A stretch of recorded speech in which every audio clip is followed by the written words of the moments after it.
how to take money that she had in a SEP IRA and use that to do epic type deals and acquisitions.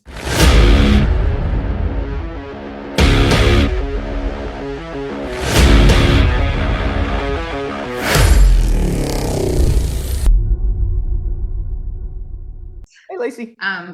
Following up on our WhatsApp chat. So Yep. the SEP IRA LLC. So I have one. I've had one for a few years now and kind of got a diversified portfolio in there of some cash, some stocks, some crypto.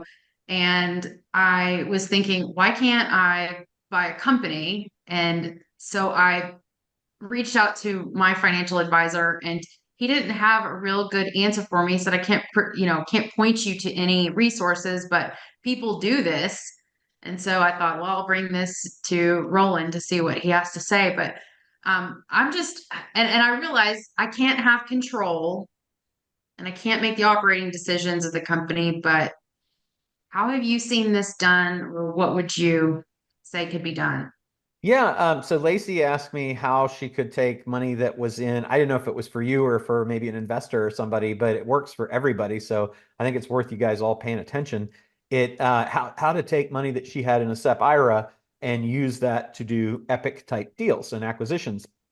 And the answer is, without giving legal or tax advice, consult your own licensed tax practitioner and attorney in your area, et cetera, et cetera. The way that you typically do it is that you can have an arm's length loan from your IRA. The first thing is you got to get control of your money. So if you're using like an employer 401k or IRA or any of those kinds of things like that, you're going to want to roll it over to a self-directed platform. And there's Horizon Trust. What's the other big one, Deanna? Do you remember? There's two big ones. Horizon is one of the guys we know, and then I think you were working with them. It was like in the real estate industry. They did a lot of self-directed rollovers for people doing real estate investments. But anyway, it was Horizon Trust, and then there's one other. But there's several of them, and all you need to do is Google self-directed IRA companies and look at their reviews and pick a good one.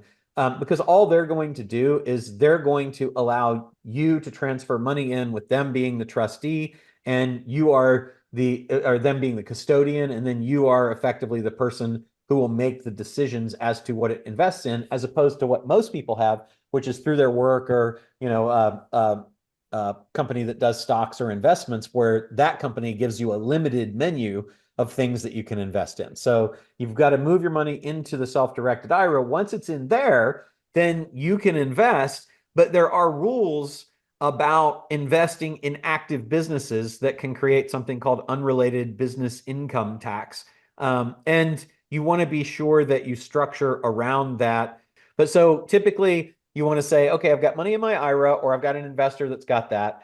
We get that moved over to a self-directed company, and I'll get you a couple more in addition to Greg Herlean's, which is the Horizon Trust one.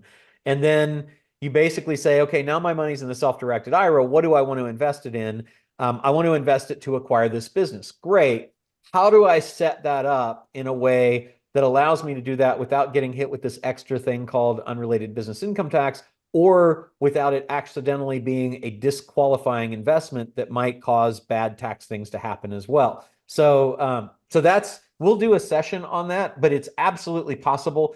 The typical ways that you do it is through a loan from your self-directed IRA to the business entity that you want to do something with. If you don't have control of it, that can sometimes be better. Like if you've got business partners and things like that, you can structure things differently to do that. You might do it where the business has an option and pays for an option to acquire interest in the business. You might have the business do the investment directly, or you might have a situation where, so you got option, direct investment, loan. I think those are the three major ways to do it.